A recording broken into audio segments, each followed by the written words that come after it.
Seguimos com mais informações da economia para você com o Malangani, que vai trazer um outro indicador importante também, que teve queda, que é o índice de preços ao produtor.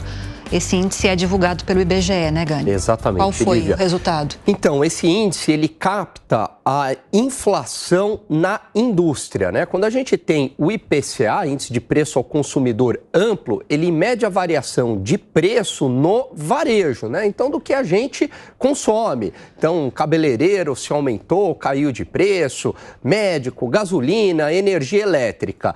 Esse índice é de preços na indústria. Então, quanto que está subindo, por exemplo, um equipamento industrial, quanto que está subindo o petróleo, quanto que está subindo a celulose. E aí mostra uma deflação de 0,43% no mês de novembro, acumulado em 12 meses, pegando o último ano, 6%. Então, do ponto de vista inflacionário, é uma ótima notícia, porque significa que se os preços estão em deflação na indústria, eles estão caindo, chega lá no varejo com menor força. Da mesma maneira, quando há uma alta na indústria, sobe, por exemplo, o petróleo, há um repasse na gasolina. Então, a gasolina fica mais cara no varejo.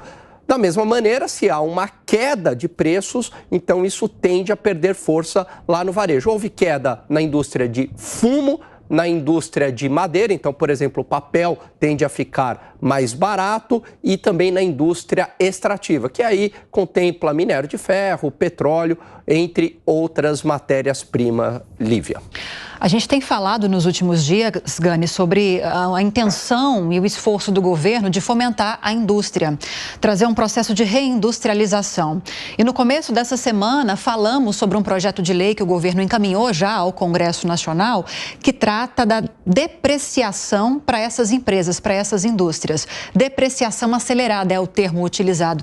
Não sei se você já deu uma olhada sobre isso, que tenta justamente antecipar receitas para que essas empresas possam investir mais. Seria um caminho positivo nesse sentido? Olha, é um caminho positivo, Lívia, mas não resolve o problema na base na indústria aqui no Brasil, né? Qual que é o grande problema da indústria? Primeiro, a elevada taxa de juros. E a taxa de juros não é porque o Banco Central tem mau coração e coloca a taxa de juros num patamar elevado. Para o Lula é isso, né? Para o Lula é isso, né?